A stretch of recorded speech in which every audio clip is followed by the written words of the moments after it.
schedule, oo. Ito gusto ko i-follow up, Okay. Ann. Nung kinabi ko na, nasabi mo sa kanya na about dun sa boyfriend, eto na. Sinabi mo sa kanya yon pero nalaman mo na nagkaroon ng boyfriend. Ano yung naramdaman mo that time at paano mo na in-approach yan?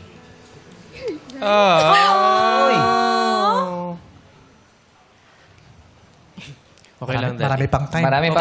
Pwede pa. Pwede Gets natin. ko yan. Tsaka may score po yan. Pag Gets ko niiyak. yan. Hindi po, nung nalaman namin, na-prove namin na, uy, meron Hindi, na may to. boyfriend na nga. Mamaya, nakita ni Mrs. Akala niya, tulog na ako ulit. Ikaw kasi. No, but at first, parang sabi ko, ay, baby lang siya before. Now, No, may... may karibal na ako. Oh. But dumating yung realization that this is it.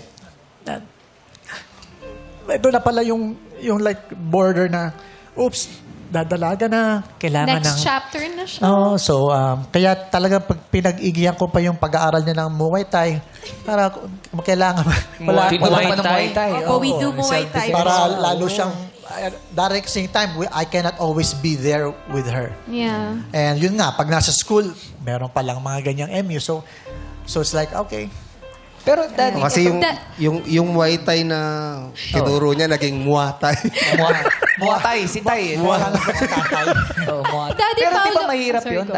Daddy Paolo, na andito kayo sa stage na ikaw na ang pipili na kung sino yung magugustuhan ni Gia. Well, yeah po. Tutulog lang po ako. But basically, siya rin naman po ang magde-decide. Yeah. And that's why I'm here now because I know she's mature enough. So, it's open. Like what I said, I'm true to my word. Pag wala ka na sa study time, you're 22 and go. You're free. Yes. Ika nga.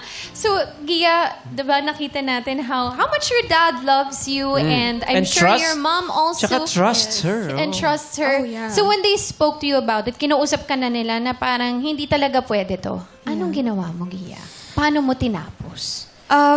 Well, grabe, it took 5 years for me to really end it talaga. Nagkaroon ako ng conviction na, ay, nagsisinungaling ako sa parents ko for how long.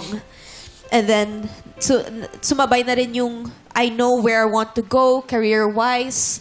So, dun ko na inend. It wasn't the easiest end kasi nga po, for me, parang, bakit, kumbaga on sa side niya, bakit ang bilis sa'yo? Anong parang, wow, this is 5 years, di ba po?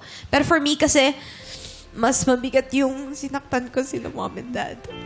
No, Pero you're paano good yung kid. Gia? Hindi ba siya naghabol sa'yo, yung guy, na bakit Yeah, there was, nakikipag-break ka na sa kanya? opo, there was negotiations. Kasi yung paghiwalay din po namin dahil lumipad na ako sa Pilipinas, kasi dito na po ako magano. We ended with a phone call. I said, sige, closure, you want closure?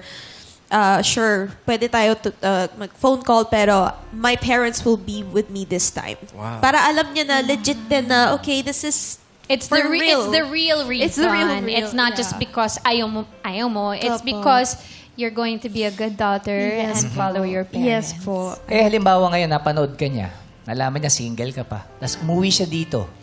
Parang, di ba? Okay ba Tanungin sa'yo, ka niya. Daddy? Parang nag-iba yung face ni Daddy Pauli. Parang, Teka lang, parang tanungin ka niya na pwede ba akong... May sorpresa ka ba, bro? Wala. Kala ko may sorpresa. Halimbawa lang, nasabi ko lang, halimbawa lang. Ano lang, Tanong lang. Tanong lang. Well, for me, as of now, as Gia now, the chapter has been closed. Oh. Yes. Not dahil, no prejudice against this person. He's a great person, good looking. Hope he's doing the best. But, that's life. We grow out of people around us din po. Not everybody stays forever. So, nung huling conversation na yun, never pa kayo nagkita? Never. galing ba eh? Di ba usually ang mga anak talagang minsan may tendency na hindi. ipaglalaban ko, May ganun, no? pagmamahal ko. Nagre-rebelde. May ganun eh, di ba? Nagre-rebelde. Parang you and me against the world. Pero siya, Pero si Gia. may pinaglaban naman siya eh, yung mga magulang niya. Yeah. Galing. Pinili niya ang parents. Yes, niya. this time.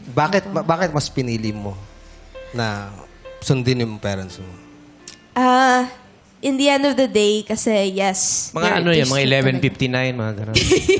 In the end of the day, mga 11:58, ganun po. 11:58. First, nakita ko talaga yung bigger picture. They really had a point. Like, that's the thing po with in life, experience is the best teacher. But I think it's smarter to learn from others' experience. So, for me, I chose to experience it on my own. And I realized, you know what, Mom and Dad, you're right. Tama po kayo. And so, they're always with me in the end of the day. Sila yung backbone ko. So, I chose them. Galing. Yeah. Kahanga-hanga Ang ka. galing. And alam mo, Kayong dalawa, actually. at the end of the day, tama nga si Daddy Paolo, he kept his word. He's here, Amen. right beside her, Yeah. supporting her Correct. to meet new people.